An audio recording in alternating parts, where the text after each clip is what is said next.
آپ سب دوستوں کی خدمت اقدس میں سلام اور آداب عرض ہے۔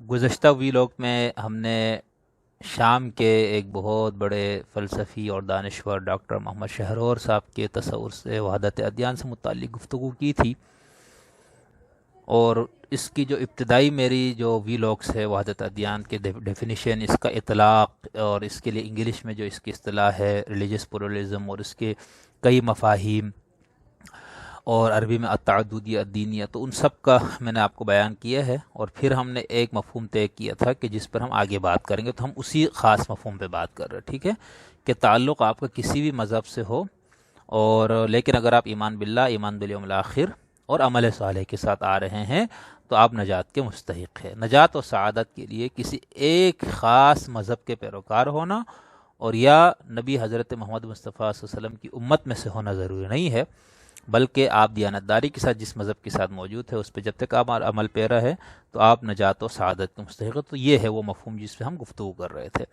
تو آج کی ویلاگ میں ہم پاکستان کے ایک صاحب علم شخصیت کا جو تصور ہے اس حوالے سے اس پہ تھوڑی سی گفتگو کریں گے۔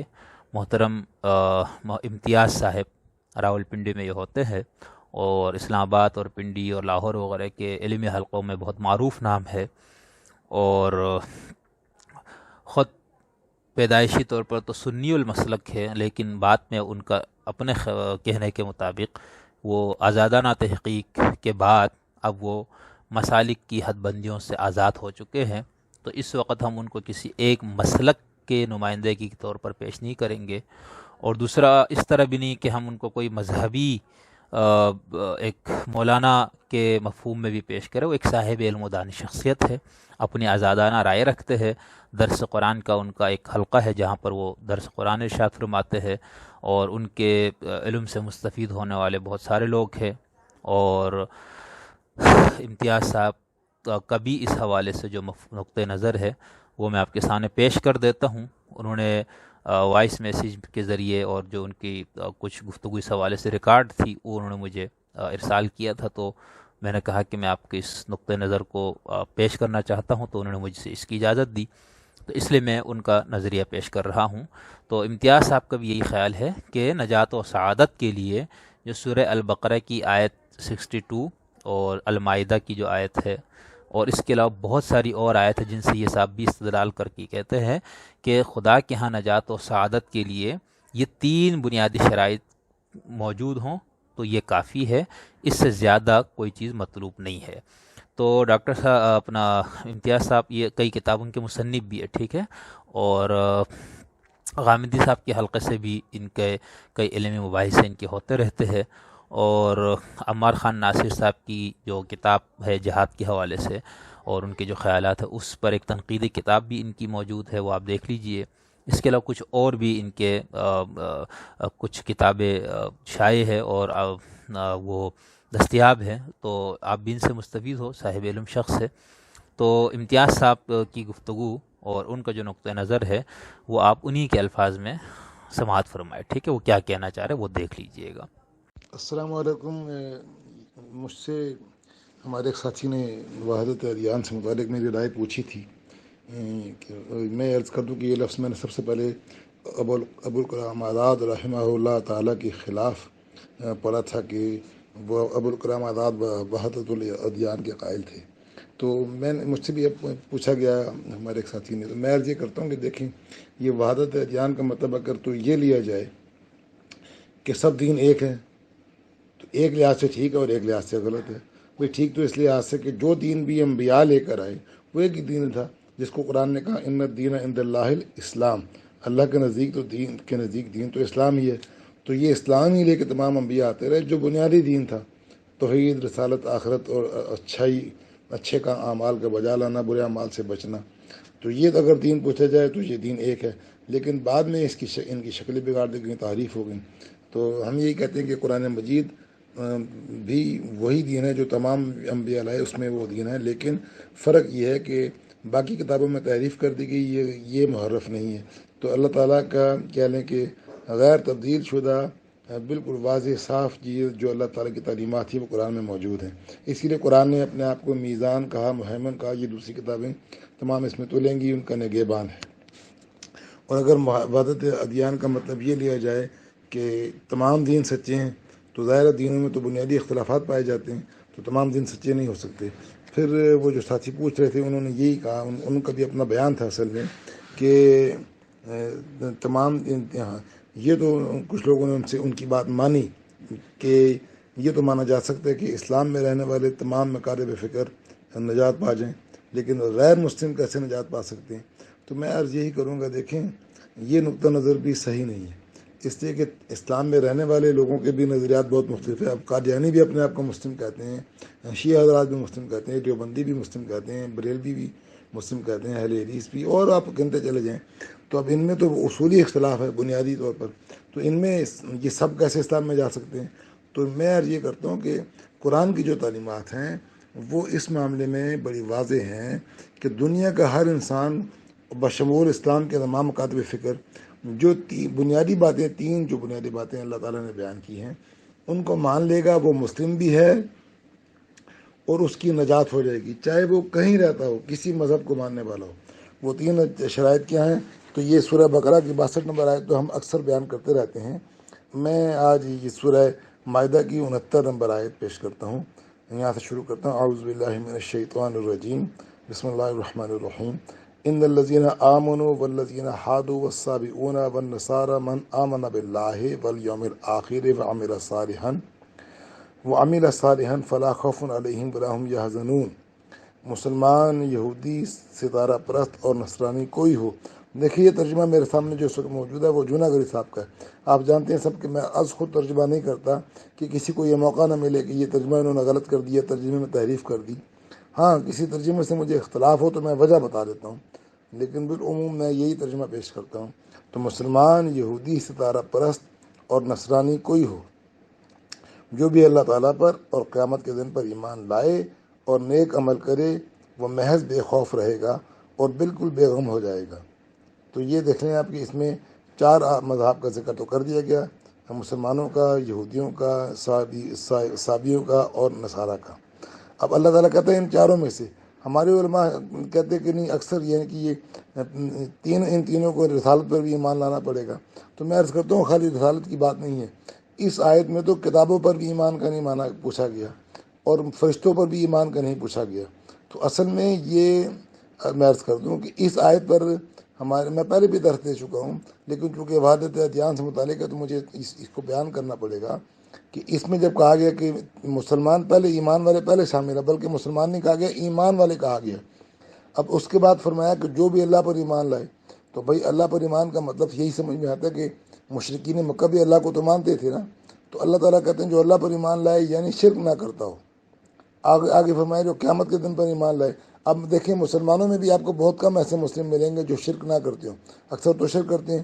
وما یؤمن اکثرهم باللہ الا وهم مشرکون، اکثر لوگ اللہ پر کو ماننے والے ہوں گے لیکن ہوں گے مشرک۔ اسی طرح یہودی، ستارہ پرست اور نصرانی جو بھی اللہ تعالیٰ کہتے ہیں اللہ پر ایمان لائے یعنی شرک نہ کرے، مسلمان سے شروع کیا اللہ نے، اور آگے فرمایا قیامت کے دن پر ایمان لائے۔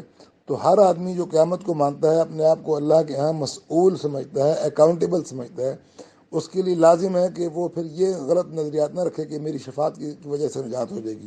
اگر اپنے اعمال کے علاوہ کسی کی بھی انٹرفیرنس سے، کسی کی بھی مداخلت سے کسی انسان کی نجات ہو جائے، وہ مانتا ہے تو یہ آخرت کا انکار ہو جاتا ہے۔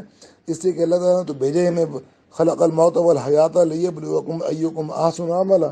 اللہ تعالیٰ نے تو ہمیں اعمال کی بجا آوری کے لیے دنیا میں بھیجا ہے، اور ہم اگر اس کے قائل ہو جائیں کہ کوئی ہمیں چھڑا لے گا تو معاف کیجیے گا، پھر آخرت کا بھی انکار ہو جاتا ہے۔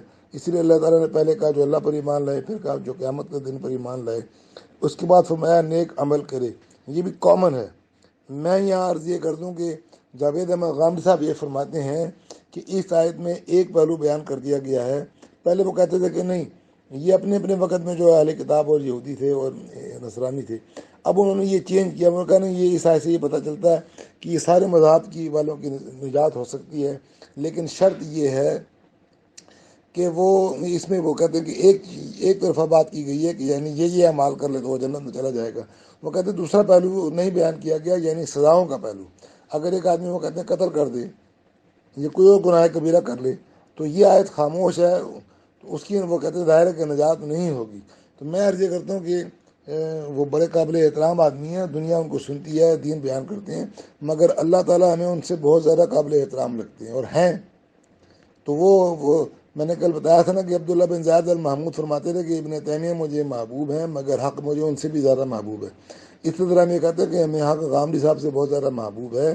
وہ بھول گئے کہ اللہ تعالیٰ کی غلطی نہیں نکالی جا سکتی۔ جب قرآن نے کہا کہ نیک عمل کرے تو اس کا مطلب ہے کہ جو شراب پیے گا، جوا کھیلے گا، گناہ کبیرہ کرے گا، قتل کرے گا، یہ نیک عمل کے خلاف ہے۔ تو آیت نے سزا کا بھی بیان کر دیا ہے کہ نیک عمل جو کرے گا اسی کی نجات ہوگی۔ تو وہ پہلے اللہ پر ایمان لائے، شرک سے پاک، پھر آخرت پر ایمان لائے، شفاعت سے پاک، جیسے عیسائی کفارہ مانتے ہیں تو یہ آخرت کا انکار ہو جاتا ہے، مسلمان شفاعت مانتے ہیں تو آخرت کا انکار ہو جاتا ہے۔ ایسے ہی جو آدمی نیک عمل کرے گا تو یہ گناہ کبیرہ نیک اعمال کی ضد ہیں، تو جو نیک اعمال کرے گا وہ بالکل اللہ فرماتے ہیں بے خوف رہے گا اور بالکل بے غم ہو جائے گا۔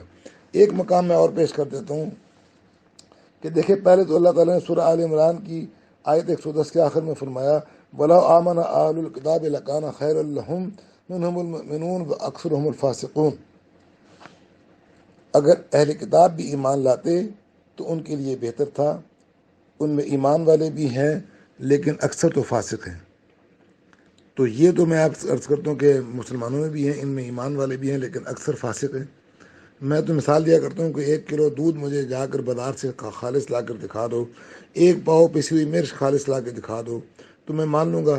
تو بھائی اکثر تو جب قرآن نے کہا کہ اہل کتاب میں فاسق ہیں تو یہی تو مجھے تو خود نظر آتا ہے، اہل کتاب کو تو میں نے اتنا دیکھا نہیں، مگر مسلمانوں میں اکثر جو اہل اسلام ہے، مسلمان ہیں، وہ ان میں اکثر جو ہیں وہ فاسق ہی ہیں۔ اس کے بعد 113 نمبر آیت میں اللہ فرماتے ہیں لیسوا سواء من اہل الکتاب امۃ قائمۃ یتلون آیات اللہ آناء اللیل وہم یسجدون۔ یہ سارے کے سارے یکساں نہیں، ان اہل کتاب میں ایک جماعت حق پر قائم رہنے والی بھی ہے جو راتوں کے وقت بھی کلام اللہ کی تلاوت کرتے ہیں اور سجدے بھی کرتے ہیں۔ دیکھا آپ نے، اللہ کہتے ہیں ایک جماعت حق پر قائم رہنے والی ہے۔ ہم ہمیشہ تمام اہل کتاب کو برا بھلا کہہ دیتے ہیں۔ آگے اللہ فرماتے ہیں یؤمنون باللہ والیوم الآخر، وہ اللہ پر ایمان رکھتے ہیں اور آخرت کے دن پر۔ وہ یامرون بالمعروف وینہون عن المنکر، اور بھلائیوں کا حکم کرتے ہیں اور برائیوں سے روکتے ہیں۔ وہ یسارعون فی الخیرات، اور بھلائیوں کے کاموں میں جلدی کرتے ہیں۔ اولئک من الصالحین، یہ نیک بخت لوگوں میں ہے۔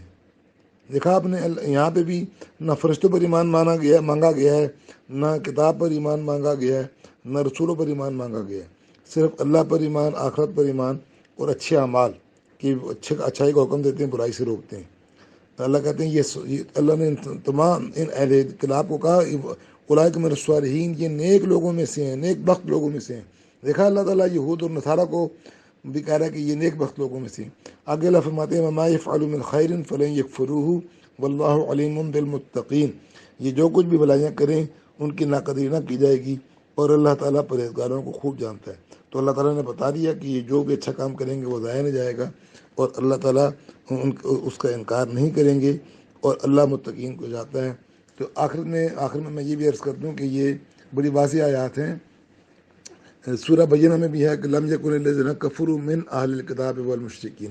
دیکھیے اللہ تعالیٰ نے یہ فرمایا کہ اہل کتاب میں سے جو کافر ہیں اور مشرک، تو اس کا مطلب ہے اہل کتاب میں سب کافر نہیں ہیں۔ اب یہ سمجھ لیں کہ یہ اصل میں اللہ تعالیٰ یہ نہیں فرما رہے کہ رسولوں پر بھلے ایمان نہ لاؤ، کتابوں پر بھلے ایمان نہ لاؤ، فرشتوں کو بھلے نہ مانو۔ اللہ تعالیٰ ایک تو یہ فرما رہے ہیں کہ یہ رسولوں پہ چونکہ امتوں کا اختلاف رہا تو اللہ تعالیٰ چونکہ رب العالمین ہے، رب الناس ہیں، تو اللہ تعالیٰ چاہتے ہیں تمام لوگ جنت میں جائیں، تو جہاں جہاں اختلاف تھا ان کو ہٹا دیا اور یہ کہا کہ جو تم میں کامن چیزیں نا، یعنی توحید تو کسی صورت میں معاف نہیں ہے اور سب مذہب دعوے دار ہیں، حتیٰ کہ ہندو بھی توحید کو ماننے کا دعویٰ کرتے ہیں مگر پھر وہ شرک کرتے ہیں۔ تو اللہ نے یہ فرمایا، رعایت دی، وحید الدین خان صاحب نے بھی کہا کہ یہ آیات بتاتی ہیں کہ انسان سے اتنا ہی سوال ہوگا جتنا اس کے پاس علم ہے۔ تو اللہ تعالیٰ نے فرشتوں کتابوں کا علم جو ہے پر امتحان ہٹا لیا، اور یہ جو سورہ شورى کی 13 نمبر آیت نے کہا انا اقیم الدین، تو وہاں پہ بھی تمام مفسرین جو پچھلے سلف میں گزرے ہیں انہوں نے یہ فرمایا کہ اقیم الدین، دین سے مراد بنیادی دین ہے، یعنی توحید، رسالت اور آخرت، کیونکہ مکے میں یہ آیت نازل ہوئی تھی سورہ شورى کی، اور مکے میں تو ابھی ریاست سے متعلق احکام آئے نہیں تھے، سزاؤں کے حدود و تعزیرات نہیں آئی تھیں۔ تو اللہ تعالیٰ اصل میں یہ بتا رہے ہیں کہ بنیادی دین اگر کسی کا صحیح نکل آیا تو باقی مسائل میں اس کو رعایت دے دی جائے گی اور اس کو پھر جنت الفردوس میں جگہ مل سکتی ہے۔ اقول قولی، تو اس لیے میں پہلے یہ عرض کر دوں کہ وحدت ادیان تو کوئی لفظ نہیں ہے، یہ ادیان کہنا اور پھر وحدت کہنا یہ خود ہی تضاد ہے۔ تو اصل میں ہم یہ کہتے ہیں کہ مسلم ہی انسان جنت میں جائے گا، اور قرآن نے مسلم ہر اس انسان کو مانا جو شرک نہیں کرتا ہو۔ فاتبعوا ملت ابراہیم حنیفا وما کان من المشرکین، دیکھا آپ نے، تو اللہ تعالیٰ نے بتا دیا کہ ملت ابراہیم کو فالو کرو، اور ایک جگہ کہا کہ ابراہیم حنیف مسلمہ تھے کیونکہ وہ مشرک نہیں تھے۔ یہ غالباً 67 نمبر آیت ہے سورہ آل عمران کی، تو وہاں سے بھی دیکھ لیجیے گا۔ تو جہاں پہ بھی ملت ابراہیم کا ذکر آیا وہاں اللہ نے فرمایا وہ مشرک نہیں تھے۔ تو قرآن سے پتہ چلتا ہے کہ ہر وہ آدمی جو شرک نہیں کرتا وہ مسلم ہے، اور مسلم جنت میں جا سکتا ہے۔ اس لیے دین تو صرف اسلام ہی ہے میرے بھائی، خواہ اس کو ماننے والا کوئی ہندو ہو، کوئی خواہ یہودی ہو، خواہ عیسائی ہو، خواہ مسلمان ہو، جو بھی شرک نہیں کرتا توحید کو مان لیتا ہے اور نیک اعمال کرتا ہے اور آخرت کو مانتا ہے، وہ مسلم ہے، وہ جنت میں جا سکتا ہے۔ اقول قولی ھذا واستغفر اللہ لی ولکم ولسائر المسلمین۔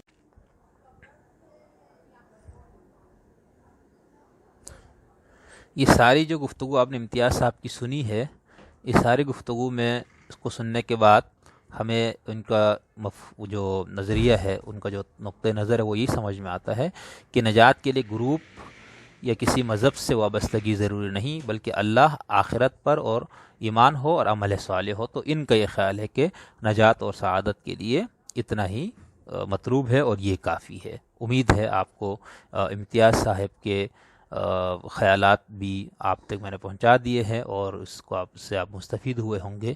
اب ہم اگلی ویلاگ میں پاکستان کی ایک عظیم شخصیت جس کو ہم لوگوں نے کھو دیا، ٹھیک ہے، اور کس طرح کھو دیا اب یہ ایک بہت عام بات ہے، اور ان کا تعلق ویسے تو سیاست سے ہے، لیکن جب وہ آخری عمر میں خاص طور پر جس انداز سے، اور ابتدائی بھی ان کی آپ گفتگو، تقریریں، انٹرویوز وغیرہ دیکھ لیجئے تو اس سے آپ کو اندازہ ہوگا کہ وہ ایک بہت بڑی لیڈر تھی جن کو شہید کر دیا گیا لیاقت باغ میں۔ تو ہم انہوں نے جو اپنے آخری کتاب میں اس حوالے سے جو گفتگو کی ہے تو اس پہ ہم تھوڑی سی بات کریں گے۔ میری مراد ہے محترمہ بے نظیر بھٹو صاحبہ۔